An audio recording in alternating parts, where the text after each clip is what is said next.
अस्सलामुअलैकुम। पेशे खिदमत है कस्तूरी नागिन तीसरा हिस्सा।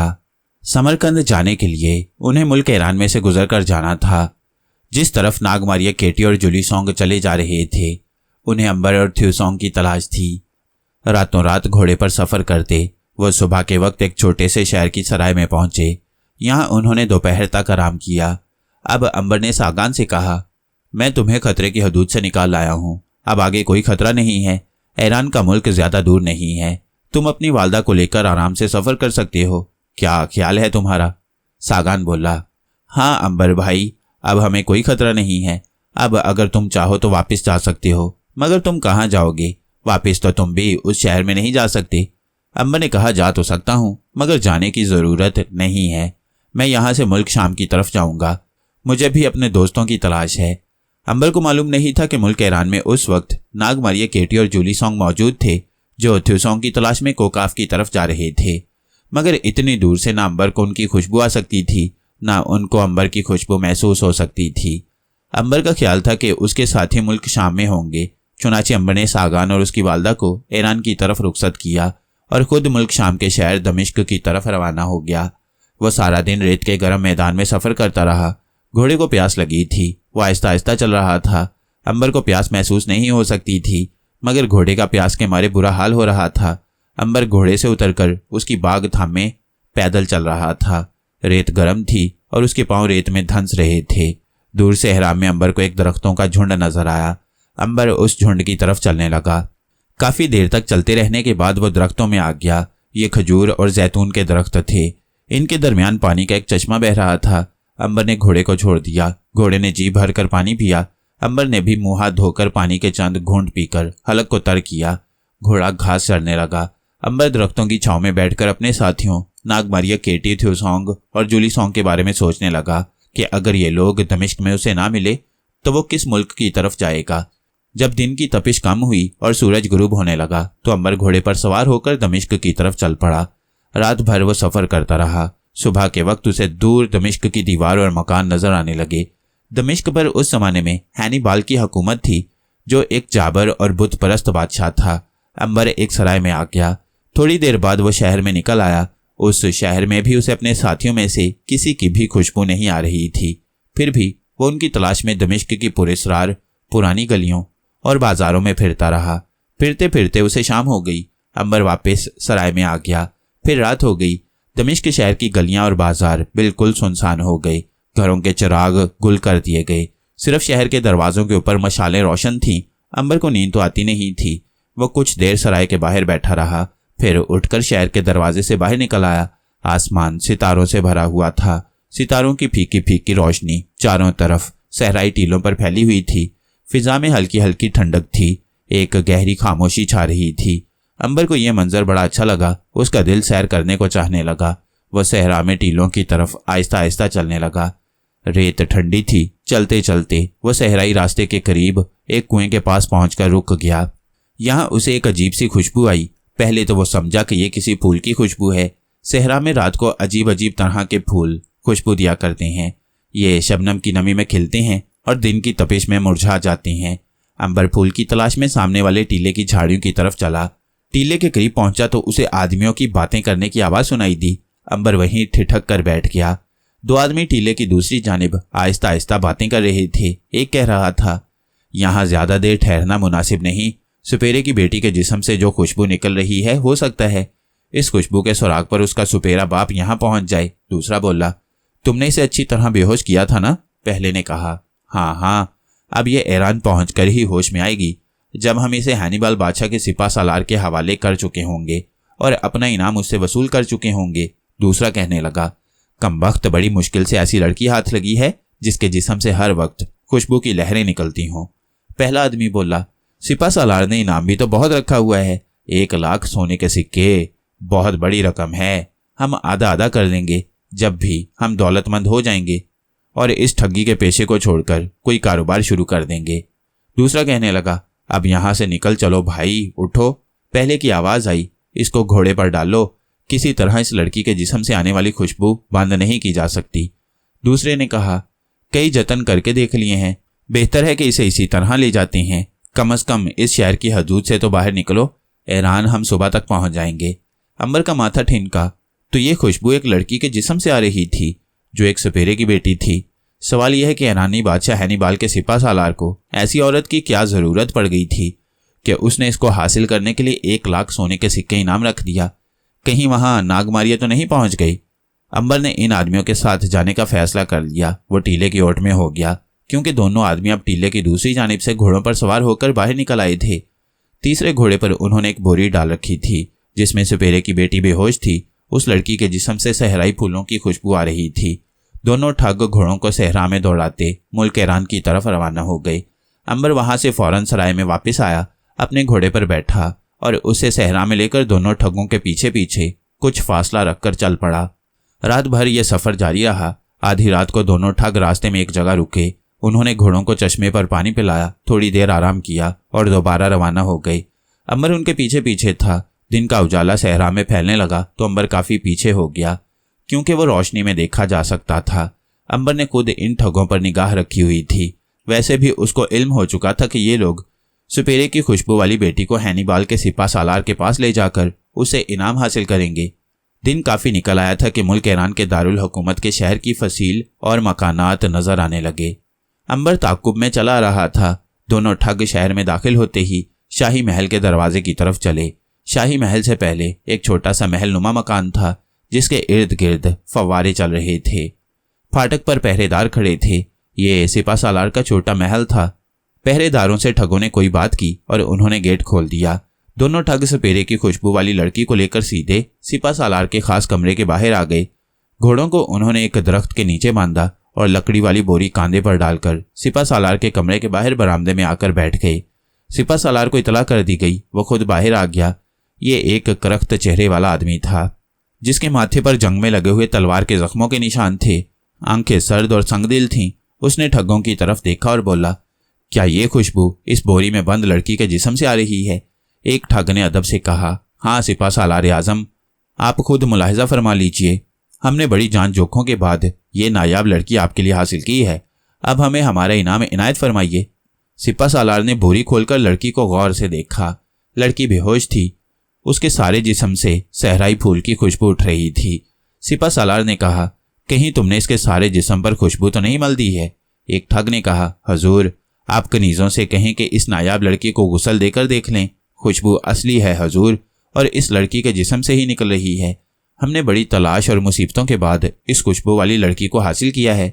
सिपा सालार बोला, इसे होश कब आएगा? ठग बोला, हजूर बस थोड़ी देर में होश आ जाएगा। सिपा सालार ने कहा, ठीक है, तुम लोग शाही मेहमान खाने में ठहरो। हम अपनी तसल्ली करने के बाद तुम्हें तुम्हारा इनाम देंगे। सिपा सालार ने बेहोश लड़की को गुलामों से उठवाया और अंदर अपने पलंग पर जाकर लिटा दिया। फिर सिपा सालार ने अपने खास राजदार दोस्त हकीम तगरल को बुलवाया। तगरल ने आकर बेहोश लड़की को अच्छी तरह से देखा और बोला, सिपा सालार, ये बिल्कुल असली खुशबू वाली लड़की है। ऐसी लड़की हजारों बरस बाद दुनिया में पैदा होती है। तुम बहुत खुशकिस्मत हो कि तुम्हें ऐसी लड़की मिल गई। सिपा सालार बहुत खुश हुआ और तगरल के कांधे पर हाथ रखकर कहने लगा, इस राज को राज ही रहना चाहिए। अभी तक इसके बारे में सिर्फ उस गुलाम को इल्म है जो इस लड़की को उठाकर कमरे में लाया था, और उन 2 आदमियों को मालूम है जो इस लड़की को कहीं से अगवा करके लाए हैं। फिर मक्काराना अंदाज में मुस्कुरा कर बोला, तगरल मेरे दोस्त, तुम जानते हो कि अब तुम्हें क्या करना है? तगरल बोला, खूब जानता हूँ दोस्त। इसके साथ ही तगरल बाहर आ गया। वहां वो गुलाम मौजूद था जो खुशबू वाली लड़की को उठाकर सिपा सालार के कमरे में लाया था। तगरल ने तलवार के एक ही वार से बेगुनाह गुलाम की गर्दन उड़ा दी। इसके बाद वो शाही मेहमान खाने में गया जहां दोनों ठग आलीशान पलंग पर बैठे इनाम की रकम मिलने के बाद हवाई किले बना रहे थे। तगरल बेग को देखकर एक ठग ने कहा, हजूर हमारा इनाम हमें मिल जाएगा ना? तगरल ने कहा, क्यों नहीं, तुम्हारा इनाम तुम्हें जरूर मिलेगा। और इसके साथ ही नियाम से तलवार निकाल ली। ठग डर कर पीछे हटे। वो निहत्ते थे। तगरल ने तलवार के एक वार से एक ठग को कत्ल कर दिया। दूसरा ठग डरकर खिड़की की तरफ भागा। तगरल ने दूर से तलवार उस पर फेंक दी। तलवार उसकी पुश्त में जाकर तराजू हो गई, यानी आर पार हो गई। दूसरा ठग भी कत्ल हो गया।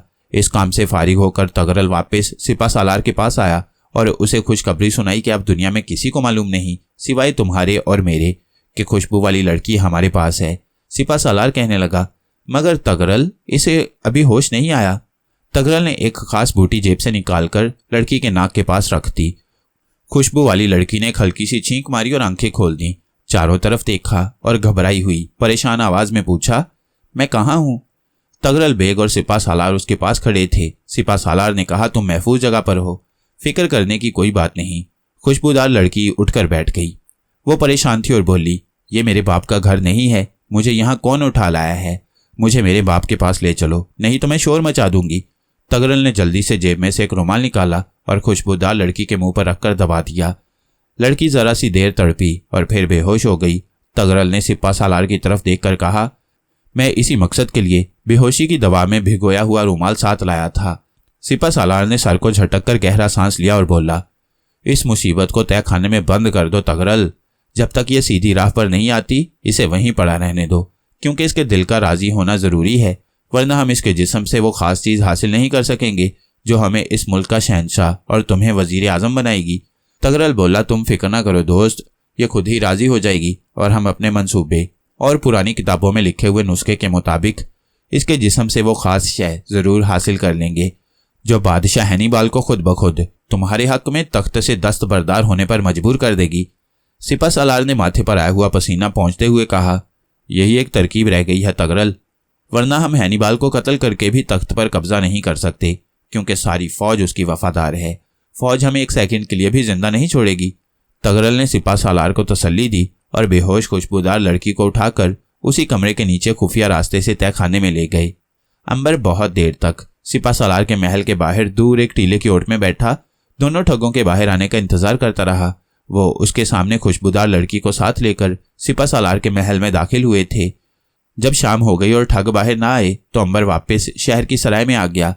दूसरी तरफ जब रात को तय खाने से भी लड़की की खुशबू बाहर निकलने लगी तो सिपा सालार ने फौरन अपने हकीम दोस्त तगरल को तलब किया और कहा, किसी तरीके से इस लड़की के जिस्म से निकलने वाली खुशबू बंद करो, नहीं तो यह खुशबू सारे महल में फैल जाएगी और हैनीबाल को तशवीश होगी।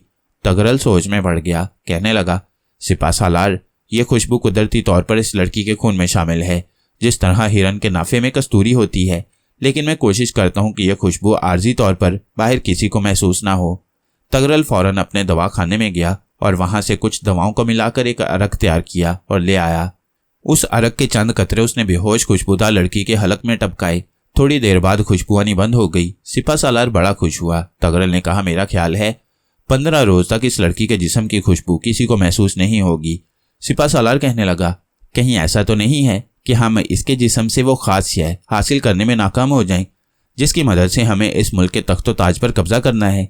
तगरल ने मुस्कुरा कर कहा, मेरे दोस्त, ऐसा हरगिज नहीं होगा, क्योंकि इस लड़की के जिस्म से खुशबू निकलना बंद नहीं हुई, बल्कि खुशबू बराबर निकल रही है और खुशबू इस लड़की के खून में शामिल है। मगर फर्क सिर्फ इतना है कि वो मेरे इस अरक की वजह से किसी को महसूस नहीं होगी। सिपा सालार ने इत्मीनान का सांस लिया और बोला, तगरल मेरे दोस्त, अब तुम कल से अपना काम शुरू कर दो। मैं चाहता हूं कि अब जबकि हमें दुनिया की नायाब तरीन मखलूक खुशबूदार लड़की मिल गई है, तो हम जल्द से जल्द इसके जिस्म से वो शय हासिल कर लें जिसकी मदद से हमें तख्त पर कब्जा जमाना है। तगरल कहने लगा, मैं कल ही से अपना काम शुरू कर दूंगा, तुम बिल्कुल फिक्र न करो। रात गुजरती जा रही थी। अंबर सराय में लेटा था। उसने महसूस किया कि पहले जो खुशबूदार लड़की की खुशबू से महसूस होती थी, अब महसूस नहीं हो रही।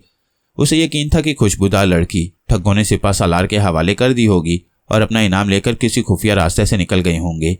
अंबर को इस शहर से नागमारिया, केटी और थ्यूसोंग वगैरह की खुशबू भी नहीं आ रही थी। वो सोचने लगा कि पहली बात तो ये है कि इस सुपेरे की बेटी के जिस्म से खुशबू कैसे निकलती है। उसने आज तक कभी ऐसी औरत या आदमी को नहीं देखा था कि जिसके जिस्म से असली खुशबू की लहरें निकलती हों। दूसरी बात यह थी कि सिपा सालार को उस लड़की की इतनी क्या जरूरत थी कि इसके लिए वो 1 लाख सोने के सिक्के इनाम देने को तैयार था। मामला सारे का सारा पुरस्कार था। अंबर को एक ख्याल ये भी था कि हो सकता है मुअम्मे को हल करने से नागमारी और केटी थ्यूसोंग का भी कोई सुराग मिल जाए। रात भर वो जागता रहा। जब सुबह हुई तो वो उठकर नहर पर गया। उसने गुस्ल किया, फिर सराय में वापस आकर सराय के मालिक से बातें करने लगा। वो इस मुल्क के सियासी और महलाती हालात के बारे में भी मालूमात हासिल करना चाहता था। सराय के मालिक की बातों से मालूम हुआ कि हैनीबाल एक बादशाह ही नहीं बल्कि एक जाबर जर्नैल भी है। सारी फौज और रियाया उसे पसंद करती है क्योंकि उसने फौज और रियाया के लिए बड़े अच्छे अच्छे काम किए हैं और रियाया बेहद खुशहाल है। वो अपने मुल्क के दुश्मनों के लिए जाबर है मगर अपनी रियाया और दोस्तों के लिए बड़ा अच्छा है। अंबर ने सराय के मालिक से यूं ही पूछा, क्या यहाँ सांपों का तमाशा दिखाने वाले भी होते हैं? सराय वाला बोला, कभी कभी कोई शाही पार्टी होती है तो सहरा से आ जाते हैं, और सांपों का तमाशा दिखाकर चली जाती हैं। यहाँ शहर में कोई ऐसा सुपेरा नहीं रहता जो लोगों को तमाशा दिखाता हो। अंबर को सराय वाले से कुछ मुफीद मालूमात न मिल सकी। वो सोचने लगा कि अब उसे सुपेरे की बेटी का मुअम्मा ही हल करने की कोशिश करनी चाहिए। वो सुपेरे की बेटी, हो सकता है उससे नाग के बारे में कुछ मालूमात हासिल हो जाएं, लेकिन अंबर को वो दोनों ठग ही सुपेरे की बेटी के बारे में कुछ बता सकते थे और उनका कुछ पता नहीं चल रहा था। अब सिर्फ सिपा सालार ही एक ऐसा शख्स था जिससे अंबर कुछ पता कर सकता था।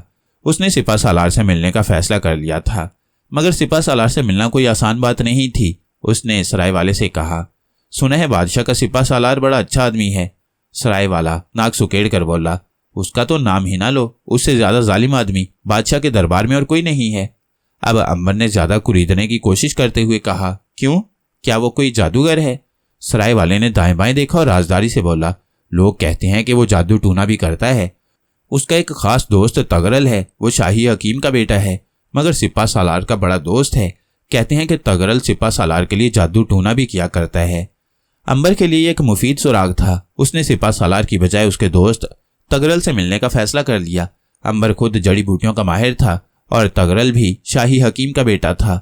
उसने पता किया तो मालूम हुआ कि तगरल शहर में एक हवेली में रहता था। अंबर उस हवेली की तरफ चल पड़ा। उस वक्त तगरल खुशबूदार लड़की के लिए एक खास दवा तैयार कर रहा था। अंबर ने हवेली में पहुंचकर अंदर पैगाम भेजवाया कि मिस्र का एक हकीम अंबर उसे मिलना चाहता है। तगरल ने सारा सामान एक तरफ लगा दिया और बैठक में आ गया। उसे मिस्र के हकीम का आना इस वक्त बुरा लगा था, मगर तगरल का यह असूल था कि वो मिस्र के हकीमों से जरूर मिल लिया करता था, क्योंकि मिस्र में जादू टूना बहुत था और मिस्र के हकीम जादू टूनने में बड़े माहिर हुआ करते थे। बैठक में आकर उसने देखा कि एक घुंघराले बालों वाला नौजवान बैठा है। उसको देखकर बोला, क्या तुम ही मिस्री हकीम हो? अंबर ने उठकर हाथ मिलाया और बोला, जी हाँ, और आप तगरल ही हैं ना? तगरल ने कहा, हाँ। अंबर बोला, आपसे मिलकर बड़ी खुशी हुई। मैंने आपकी मिस्र में ही बड़ी तारीफ सुनी थी। जड़ी बूटियों की तलाश में सहराए अरान में आया था। यहाँ पहुंचा तो सोचा कि आपसे मुलाकात का शरफ हासिल कर लिया जाए। मैंने आपको परेशान तो नहीं कर दिया? तगरल कुर्सी पर बैठ गया और अंबर को बैठने का इशारा करते हुए बोला, नहीं नहीं, तशरीफ रखो। असल में तगरल हकीम अंबर से बिल्कुल मुतासिर नहीं हुआ था। उसने सोचा था कि कोई बुजुर्ग हकीम होगा जिसको जादू टूने का बहुत तजुर्बा होगा, लेकिन यहाँ उसके सामने एक नौजवान बैठा था। तगरल उसे अब जल्दी फारिग कर देना चाहता था ताकि अपने कमरे में जाकर खुशबूदार लड़की के दिल और उसकी मर्जी पर कब्जा जमाने के लिए जो खास दवाई तैयार कर रहा था उस पर दोबारा काम शुरू कर दे। तगरल ने बेदिली से कहा, फरमाइए, मैं आपकी क्या खिदमत कर सकता हूँ? अंबर ने एक जमाना बल्कि बहुत से जमाने देखे थे। तगरल की शक्ल ही से समझ गया कि इस पर ज्यादा असर नहीं हुआ, मगर अंबर जब चाहे उस पर अपना असर डाल सकता था। इसी मकसद को लेकर वो वहां आया था। उसने हकीम तगरल से कहा, मुझे खुशी है कि आप भी नौजवान हैं और इस उम्र में ही आपने काफ़ी शोहरत हासिल कर ली है। वैसे मुझे भी जड़ी बूटियों को जमा करने का बड़ा शौक है।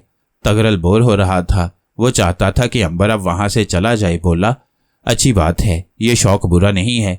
कोई और काम तो आपका मुझसे नहीं है? दरअसल मैं एक ज़रूरी दवाई बनाने में मसरूफ़ हूँ। बादशाह के सर में अक्सर दर्द रहता है। मैं उसके लिए ख़ास सफूफ तैयार कर रहा हूँ। अंबर को मौका हाथ आ गया। कहने लगा, क्या आपने कोकान बूटी को कभी इस्तेमाल नहीं किया? अंबर ने यूं ही एक बनावटी बूटी का नाम ले लिया था। रास्ते में उसने एक खुश्क झाड़ी की टहनी का एक टुकड़ा काटकर जेब में रख लिया था। हकीम तगरल ने मुस्कुराते हुए कहा, ऐसी अहमकाना बूटी का नाम मैंने पहले कभी नहीं सुना। ये कौन सी बूटी है? मुझे तो कोई मस्करी बूटी लगती है। अंबर ने दिल में कहा, प्यारे, अभी तुम अपनी सारी चौकड़ी भूल जाओगे। फिर अंबर ने जेब से टहनी का टुकड़ा निकालकर सामने मेज पर रख दिया। ये है कोकान बूटी। तगरल अब सख्त बेजार हो रहा था। उसने बेदिली से झाड़ी की खुश्क टहनी के टुकड़े को उंगली से हिला जुलाकर देखा और बोला, मुझे तो ये बेकार शय ही लगती है। अंबर बोला, इसकी दो खासियतें हैं। पहली ये कि अगर इसका सफूफ बनाकर थोड़ा सा खा लिया जाए तो सरदर्द कभी नहीं होती, और दूसरी खास बात यह है कि अगर इसे चबाकर खा लिया जाए तो इंसान के जिस्म पर चाकू, खंजर, तीर तलवार का वार असर नहीं करता। इस पर तगरल चौंका, क्योंकि ये एक ऐसी बात थी जिससे जंगो जदल की दुनिया में एक इनकलाब पैदा किया जा सकता था। अगर किसी बादशाह की फौज के सिपाहियों को ये बूटी खिला दी जाए तो दुश्मन के सिपाही का वार उस पर कोई असर नहीं करेगा और वो बादशाह सारी दुनिया को फतह कर सकता है। पहले तो तगरल को यकीन ना आया। अंबर ने सोचा, अगर ये छोटी सी टहनी का टुकड़ा तगरल ने खा लिया तो उस पर तो तलवार और चाकू के वार का असर जरूर होगा, जबकि अंबर पर ऐसा कोई असर नहीं होता। चुनाचे अंबर ने जल्दी से टहनी का छोटा सा टुकड़ा उठाया और अपने मुंह में डाल लिया और उसे चबाते हुए बोला, तगरल साहब, शायद आपको मेरी बात का यकीन नहीं आ रहा था। अब खुद तजुर्बा करके देख लीजिए, मैंने आपके सामने कोकान बूटी का टुकड़ा खा लिया है। आप अब चाकू से मेरे जिस्म पर जख्म लगाएं। हकीम तगरल को अब भी यकीन नहीं आ रहा था। ये कैसे हो सकता है कि एक इंसान पर तलवार का वार किया जाए और उसको तलवार का जख्म ही ना लगे। मगर अंबर के मजबूर करने पर वो चाकू लेकर आ गया। अंबर ने कहा, चाकू मेरे जिस्म के किसी हिस्से पर मारिए। हकीम तगरल हिचकिचाने लगा। अरे नहीं भाई, मैं ये काम नहीं कर सकता, ये तुम खुद ही करके दिखाओ। अंबर ने कहा, चलिए ठीक है, मैं ही ये तजुर्बा करके दिखा देता हूँ। अंबर ने अपने बाजू का बटन खोलकर सामने कर दिया, फिर चाकू दूसरे हाथ में पकड़ा और जोर से अपने बाजू में घोंप दिया। तगरल गौर से देखने लगा। चाकू अंबर के बाजू में आधा उतर चुका था, मगर खून का एक कतरा भी नहीं गिर रहा था। अंबर ने चाकू बाहर खींच लिया। अंबर के बाजू पर जख्म का मामूली सा निशान बन गया था, जिसमें से खून बिल्कुल नहीं रिस रहा था। फिर तगरल के देखते देखते ये जख्म अपने आप बंद हो गया और बाजू की जिल्द फिर वैसे ही हो गई जैसे पहले थी। तगरल की तो आंखें फटी ही फटी रह गईं। वो तो अंबर को एक मामूली ना तजुर्बाकार लड़का समझ रहा था और इसने तो कमाल करके दिखा दिया था। तगरल ने फौरन अंबर की खुशामद और आओ भगत शुरू कर दी। उसके लिए फलों का रस मंगवाया। फिर कहा, अंबर साहब, आपके पास तो इतनी छोटी उम्र में ऐसा ज़बरदस्त इल्म है जड़ी बूटियों का कि मैं दंग होकर रह गया हूँ। ये फरमाइए कि ये कोकान बूटी कहाँ से मिलती है? अंबर ने दिल में कहा, अब आया है ये शख्स सीधी राह पर। कहने लगा, कोकान बूटी मिस्र के शुमाली सहराओं में मिलती है, बड़ी मुश्किल से मिलती है, मगर मैंने ऐसे लोमड़ पाल रखे हैं जो मुझे सहरा से ये बूटी लाकर दे देते हैं। इस वक्त कोकान बूटी का मेरे पास सिर्फ एक ही टुकड़ा था जो मैंने आपकी आंखों के सामने खा ली है और आप इसकी ज़बरदस्त ताकत को देख चुके हैं। तगरल ने अंबर के हाथ को चूम लिया, फिर खुशामद करते हुए बोला, अंबर भाई, आप तो बहुत बड़े हकीम हैं। मैं तो आपका काम देखकर हैरान रह गया। क्या ये बूटी मुझे मिल सकती है? मेरा मतलब ये है कि अगर आप मेरे साथ मुआहदा कर ले तो मैं आपसे ये बूटी हज़ारों की तादाद में खरीद सकता हूँ। अंबर ने हंसकर कहा, मैं आपकी पेशकश पर ज़रूर गौर करूँगा, मगर मुश्किल यह है कि आपको 2-1 महीने इंतज़ार करना पड़ेगा। हकीम तगरल बोला, मैं 2 महीने इंतज़ार कर सकता हूँ कि आपको मिस्र जाकर ये बूटी तलाश करनी होगी। अंबर वहाँ से कैसे जा सकता था? उसने कहा, मेरा एक ख़ास आदमी मेरे साथ है, मैं उसे कल ही मिस्र भेज दूंगा। वो लोमड़ मेरे घर से लेकर सहरा में जाएगा और कोकान जड़ी बूटी इकट्ठी करके ले आएगा। तगरल खुश होकर बोला, बिल्कुल ठीक है, तब तक तुम मेरे खास मेहमान बनकर मेरी हवेली में ही रहोगे। मैं दूसरी मंजिल पर एक कमरा खाली करवा देता हूँ, तुम उसमें खुशी से रह सकती हो। मेरे नौकर तुम्हारी खिदमत करेंगे।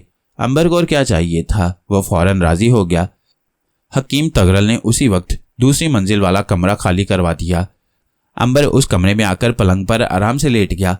उसके मंसूबे का पहला मरहला पूरा हो गया था, अब उसे दूसरा मरहला शुरू करना था। शाम को तगरल शाही महल जाने लगा तो उसके पास एक छोटा लकड़ी का डब्बा भी था। अंबर ने पूछा, क्या इसमें बादशाह के सर के दर्द की दवाई है? हाँ, तगरल ने कहा, यह दवाई मैंने खास तौर पर बादशाह के लिए तैयार की है। तुम आराम करो, मैं शायद रात को ना आऊं। अंबर का माथा ठिनका। यह शख्स जरूर खुशबूदार लड़की पर कोई तजुर्बा करने वाला है। वो उसके साथ जाना चाहता था मगर उसे कह नहीं सकता था। तगरल चला गया। सिपा सालार अपने कमरे में हकीम तगरल का इंतजार कर रहा था। तगरल ने सिपा सालार को अंबर और उसकी हैरत अंगेज बूटी के बारे में कुछ ना बताया। वो उसे बताना भी नहीं चाहता था। वो चाहता था कि अंबर से सारी की सारी कोकान बूटी खरीद कर अंबर को शहर से निकाल दे और फिर सिपा सालार को यह कहकर बूटी पेश करे कि वो इसे खुद तलाश करके लाया है और इसकी तासीर से हमारी फौज का एक भी सिपाही हलाक नहीं होगा। तगरल को यह कहाँ मालूम था कि यह तो अंबर की खास ताकत थी कि जिसकी वजह से चाकू ने उसके बाजू पर जख्म नहीं लगाया। सिपा सालार ने हकीम तगरल को आते देखा तो पूछा, तुमने दवाई तैयार कर ली है क्या? तगरल बोला, मेरे दोस्त, इतनी जल्दी ऐसी कीमती दवाई तैयार नहीं हुआ करती। इसका पहला मरहला तैयार हुआ है, मैं उसका अर्क ले आया हूँ। यह अर्क लड़की के हलक में टपका दिया जाएगा। 2 रोज के बाद दूसरी दवाई तैयार करके उसका अर्क उसके हलक में डालूंगा। इसके बाद तीसरे मरहले में जाकर जो दवाई तैयार होगी उसके असर से लड़की की आंखों से आंसू जारी हो जाएंगे। ये उस लड़की के जिस्म का अर्क होगा जो हम शीशे की एक छोटी सी बोतल में बंद कर लेंगे। उसके बाद ये तख्तो ताज हमारा होगा। सिपा सालार बेचैनी से बोला, मैं चाहता हूँ ये काम जल्दी हो जाए, मैं ज्यादा देर इंतजार नहीं कर सकता। तगरल बोला, कुछ भी हो, हमें कम से कम 15 दिन तो इंतजार करना ही होगा। दवाई उससे पहले तैयार नहीं हो सकती। सिपा सालार ने गर्दन झुकाकर कहा, तो चलो नीचे तय खाने में ये दवाई तो लड़की के हलक में डालो। उसकी खुशबू नहीं आ रही, ये अच्छी बात है। जरा देखना कि उसकी खुशबू कहीं बिल्कुल ही तो खत्म नहीं हो गई। तगरल सिपा सालार के साथ नीचे तय खाने में आ गया। खुशबूदार लड़की बेहोश थी। तगरल हकीम ने उसका मुंह खोलकर उसके मुंह में अरक टपका दिया। फिर एक जगह बाजू का कपड़ा हटाकर सिपा सालार से कहा, लड़की का बाजू सूंघ कर देखो। सिपा सालार ने बाजू पर नाक रख दिया। लड़की के जिस्म से उसकी खुशबू उसी तरह उठ रही थी। तगरल ने कहा, खुशबू आ रही है ना? हाँ, सिपा सालार ने कहा। हकीम तगरल कहने लगा, खुशबू लड़की के खून और जिस्म में उसी तरह गर्दिश कर रही है। सिर्फ मेरी खास दवाई की वजह से जिस्म से बाहर ज्यादा ऊपर तक नहीं जाती। सिपा सालार तगरल के साथ तय खाने का दरवाजा बंद करके ऊपर अपने कमरे में आ गया। वो बेचैन था। दरअसल वो जल्द से जल्द हैनिबाल की सल्तनत पर कब्जा कर लेना चाहता था। तगरल ने कहा, सिपा सालार तुम फिक्र मत करो, तुम हैनिबाल की हुकूमत पर भी कब्जा कर लोगे और उसके बाद शाम, मिस्र और यूनान की हुकूमत भी तुम्हारी होगी। वहां भी तुम्हारा ही झंडा लहराएगा। सिपा सालार तगरल का मुंह तकने लगा। तगरल मुस्कुराता रहा। बोला, बस मैंने ऐसा जादू तलाश कर लिया है जिसकी मदद से तुम सारी जिंदगी दुनिया पर हुकूमत करोगे। सिपा सालार ने बेताब होकर पूछा, वो क्या जादू है? मुझे भी बताओ मेरे दोस्त। हकीम तगरल कहने लगा, अभी नहीं, जब वक्त आएगा तो सबसे पहले तुम्हें ही बताऊंगा, इसलिए कि मैं वो जादू तुम्हारे लिए तैयार कर रहा हूं ताकि तुम सारी दुनिया के हुक्मरान बन सको। सिपा सालार ने पूछा, ये जादू कितने दिनों में तैयार होगा? ज्यादा से ज्यादा 1 महीना लगेगा। ये कहकर तगरल खुशी से मुस्कुराने लगा। सिपा सालार बोला, तगरल, जो कुछ तुम मेरे लिए कर रही हो मैं सोचता हूं कि शायद तुम्हें उसका बदला ना दे सकूं। तुम मेरे किस कदर वफादार और कीमती दोस्त हो।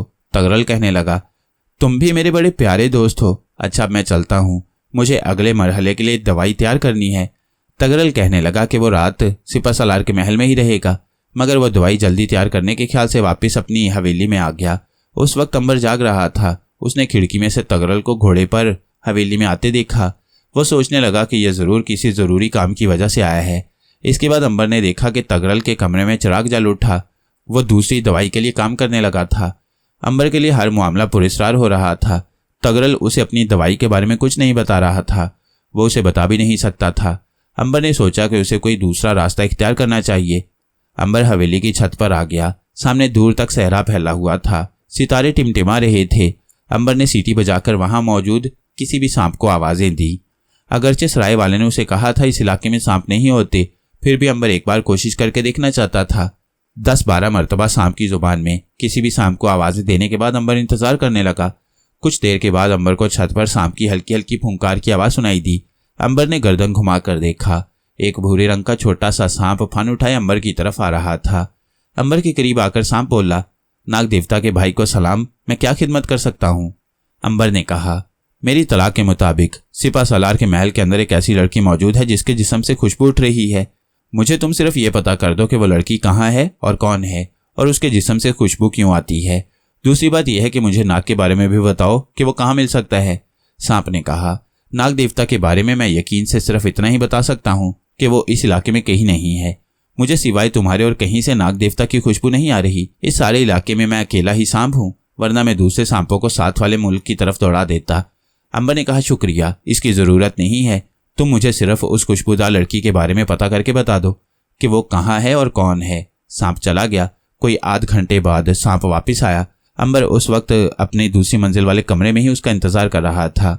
सांप ने आते ही कहा, अजीम नाग देवता के भाई, वो लड़की बड़ी पुरस्कार है। उसके जिस्म में कस्तूरी नागिन की रूह सिमटी हुई है, उसी वजह से उसके जिस्म से खुशबू उठती है। ऐसी लड़की बहुत अरसे बाद दुनिया में पैदा होती है जिसमें कस्तूरी नागिन की रूह सिमटी हुई हो। अंबर ने पूछा, ये कस्तूरी नागिन कौन है? सांप बोला, हमने अपने बड़े दादा सांप से सुना है कि कस्तूरी नागिन नागिनों की मलका होती है। वो आसमान पर एक ऐसे सैयारे में रहती है जहां से नागिनें जमीन पर अपने सांपों की तलाश में आती हैं। ऐसी नागिन औरत के रूप में किसी सुपेरे के घर में जन्म लेती है। मुझे ये मालूम नहीं कि ये लड़की कहाँ पैदा हुई है। अंबर ने जल्दी से कहा, यह भी एक सुपेरे के घर में पैदा हुई है।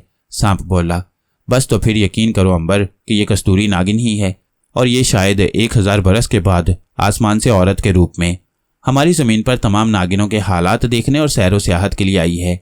मगर वो तो बेहोश थी, उसको किसने बेहोश कर दिया? अंबर कहने लगा, वो एक साजिश के जाल में फंस गई है। तुम मुझे ये बताओ कि क्या कस्तूरी नागिन फिर से नागिन का रूप भी बदल सकती है? सांप बोला, क्यों नहीं, उसका असली रूप तो नागिन ही का है। लड़की का रूप तो उसने दुनिया वालों के लिए बदल रखा होता है। अंबर ने कहा, तो फिर वो नागिन क्यों नहीं बन गई? सांप ने कहा, वो तो बेहोश है, वो तो अपने होश में ही नहीं। अंबर ने उसे बताया, एक बार वो होश में भी थी मगर तब भी वो नागिन नहीं बनी थी। सांप बोला, इसके बारे में मैं कुछ नहीं कह सकता। हो सकता है कस्तूरी नागिन किसी खास मजबूरी की वजह से नागिन का रूप ना बदल सकी हो। अंबर ने पूछा, क्या कस्तूरी नागिन को नाग का इल्म होगा कि वो कहाँ है?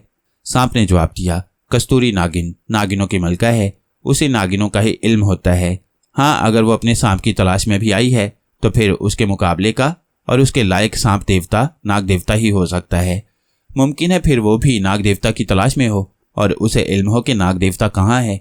अंबर चुप हो गया। उसने सांप से कहा, शुक्रिया मेरे दोस्त, अब तुम जा सकते हो। अगर मुझे फिर तुम्हारी ज़रूरत पड़ी तो तुमसे ज़रूर मशवरा करूँगा। सांप खुदा हाफिज कहकर चला गया। अंबर के सामने गोया किताब का एक नया वर्क उलट दिया गया था। वह बिल्कुल ही नई तहरीर पढ़ रहा था। तो गोया ये लड़की जो सपेरे की बेटी थी असल में एक कस्तूरी नागिन है। अब अंबर को याद आने लगा कि बहुत अरसा हुआ एक बार नाग ने भी कस्तूरी नागिन का जिक्र किया था, मगर उसने साथ ही कहा था कि ये मलका खलाई सियारे में ही रहती है, जहाँ सिर्फ नागिनों की हुकूमत है। वहाँ नागिनें ही रहती हैं और उनकी रूहें ही जन्म लेती हैं। अंबर को शुबा होने लगा कि अगर कस्तूरी नागिन ज़मीन पर आई है तो ज़रूर वो नाग देवता की तलाश में होगी। उसे इन लोगों ने बेहोश करके तय खाने में डाल रखा है, उसे वहाँ से निकालना चाहिए। खुदा जाने ये लोग उस पर किस किस्म का जादू टूना कर रहे हैं। अंबर का जहन तेजी से काम करने लगा। उसने सुबह होते ही एक नया मंसूबा तैयार कर लिया। सुबह उठकर अंबर गुस्ल खाने में गया, नहाकर नए कपड़े पहने और फिर सहन में आकर बैठ गया। हकीम तगरल भी वहां आ गया। उसने बड़े शौक और बेसब्री से पूछा, अंबर भाई, क्या तुमने कोकान बूटी के लिए अपने आदमी को मिस्र रवाना कर दिया है? अंबर ने मुस्कुराते हुए कहा, तगरल भाई, वो तो मैंने तुमसे अलग होते ही रवाना कर दिया था। मेरा आदमी सराय में ही था। जब मैं अपना घोड़ा लेने सराय में गया तो उसे फौरन मिस्र भेज दिया था और ताकीद कर दी थी कि सारी की सारी कोकान बूटी बोरियों में बांधकर जितनी जल्दी हो सके ईरान मेरे पास ले आए। मैंने उसे यह भी बता दिया था कि मैं हकीम साहब की हवेली में उसे मिलूंगा। हकीम तगरल बहुत खुश हुआ। नौकर ने नाश्ता लाकर रख दिया। दोनों नाश्ता करने लगे। बातों ही बातों में अंबर ने कहा, मेरे नाना जान ने मुझे एक ऐसा सांप पकड़ने का मंत्र बताया था कि अगर वह सांप किसी को डस दे तो उसके जहर के असर से इंसान का जहन बदल जाता है। यानी अगर वह तुम्हारा दुश्मन है तो दोस्त बन जाएगा, अगर दोस्त है तो दुश्मन हो जाएगा, अगर वह तुम्हारी कोई बात नहीं मान रहा है तो फौरन मान जाएगा। हकीम तगरल के दिल में ख्याल आया कि अगर इसकी दवाई ने खुशबूदार लड़की पर असर ना किया तो अंबर के मंत्र की मदद से उस सांप को आजमाया जाएगा, मगर अभी उसे अपनी दवाई ही आजमा कर देखनी चाहिए, जबकि उसने उसकी एक खुराक खुशबूदार लड़की को खिला भी दी थी। तगरल ने हंसकर कहा, बहुत खूब, ऐसे सांप को तो अपने घर में रखना चाहिए। क्या तुम ऐसा सांप पकड़ कर ला सकते हो? अंबर ने कहा, क्यों नहीं, सहरा में यह सांप जरूर कहीं ना कहीं मिल जाता है। क्या मैं उसे ले आऊं? हकीम तगरल बोला, नहीं नहीं, अभी इसकी जरूरत नहीं, मेरा कोई भी दुश्मन नहीं है, और कह कहा लगाकर हंस दिया। अंबर खामोश रहा। तगरल बेहद चालाक था। अंबर ने सोचा वो उसके काबू में नहीं आ रहा। अब अंबर ने यही फैसला किया कि वह हालात का इंतजार करे और देखे कि हकीम तगरल सपेरे की बेटी कस्तूरी नागिन से क्या काम लेना चाहता है। हकीम तगरल ने लड़की को एक बार फिर बेहोश कर दिया था। दवाई का दूसरा मरहला भी खत्म हो गया। अब तीसरा मरहला ही बाकी था। तगरल बड़ी मेहनत से दवाई तैयार करके उसका अरक निकालकर कतरे बोतल में जमा कर लेता था। आखिरी मरहले पर भी उसने दवाई बड़ी एहतियात से तैयार की, सफूफ को पानी में घोलकर आग पर चढ़ाया और उसकी भाप के कतरों को बोतल में जमा कर लिया और सिपा सालार के महल की तरफ चला। आज दवाई की आखिरी खुराक कस्तूरी नागिन के हलक में डालनी थी। सिपा सालार भी बड़ी बेताबी से तगरल की राह देख रहा था। तगरल को देखते ही सिपा सालार उसे अपने कमरे में ले गया। तय खाने को खुफिया रास्ता सिपा सालार के कमरे से ही जाता था। दोनों खुफिया जीने से नीचे तय खाने में आ गए। अब तक कस्तूरी नागिन बेहोश पड़ी थी। सिपा सालार ने तगरल से पूछा, क्या इस दवाई का असर हमारी मर्जी के मुताबिक ही होगा?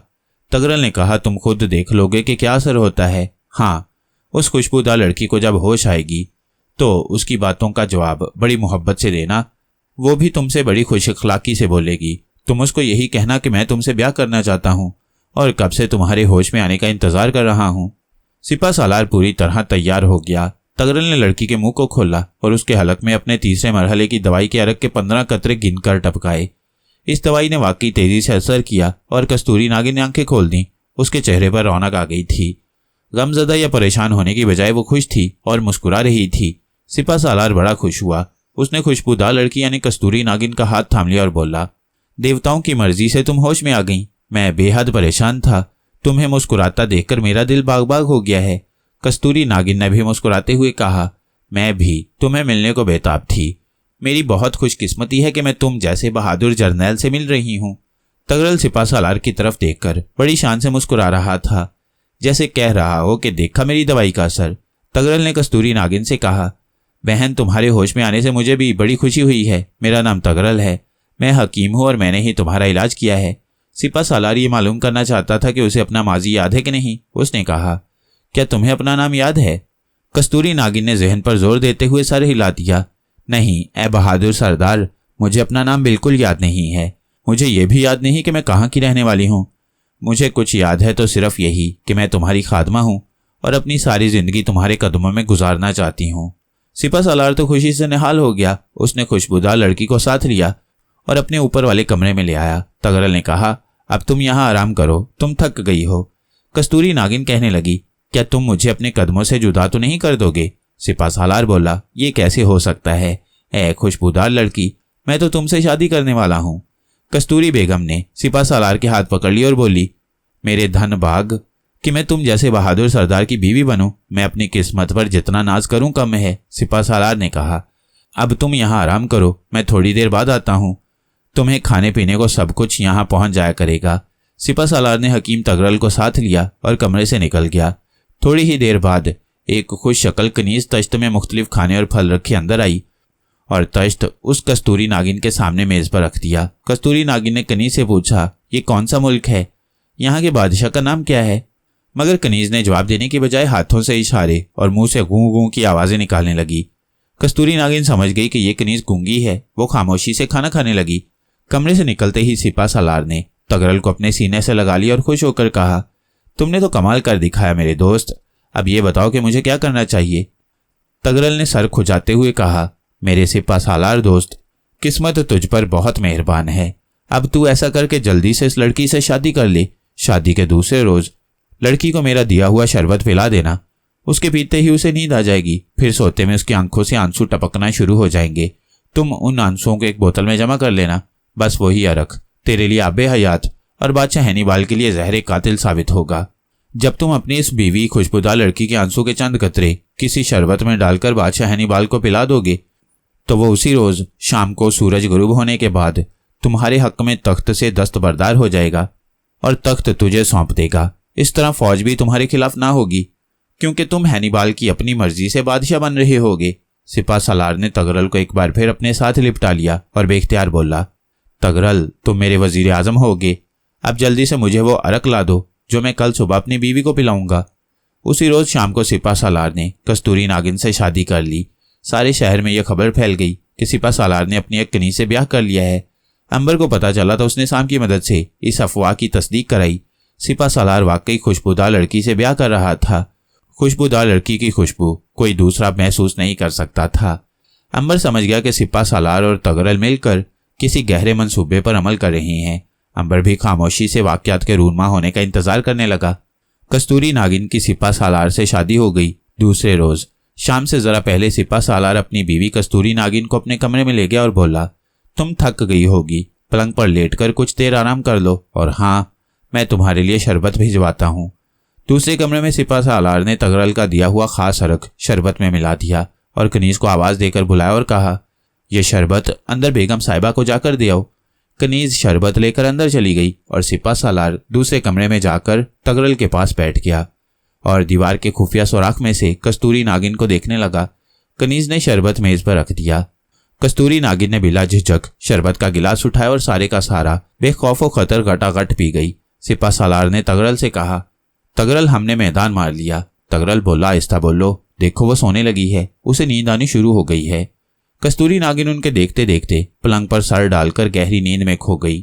तगरल ने सिपा सालार से कहा, शीशी मुझे दे दो। सिपा सालार ने शीशी तगरल को दे दी।